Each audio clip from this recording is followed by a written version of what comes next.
this wet, dry vacuum. I love this for my kitchen. Not only is it a vacuum cleaner, but it is also a mop.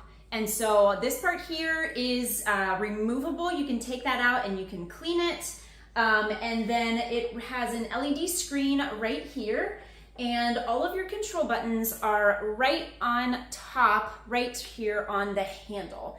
So that's where you turn it on and off. You can give it some extra spray. There's actually a self-cleaning mode up there as well. So this is perfect for my kitchen, but it's also good for hardwood floors, tiles, area rugs. So the way that this works, there are 2 water tanks. In the back here is the clean water tank. I have that filled about halfway right now.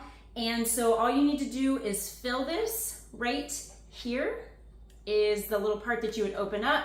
You could put your water in there, and then you can add cleaner if you want to, and then it hooks right back in, snaps into place. And then in the front here is your dirty water tank. So I have a little bit of water in there already, and then to empty this and to clean it, you just take off this filter and just kind of pour the dirty water out into the sink, and then you can rinse that out if you need to. And again, this just snaps right in place.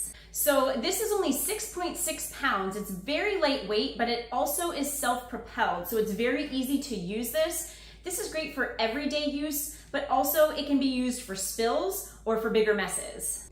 This is great to have in a household with kids or pets so that you can quickly clean up.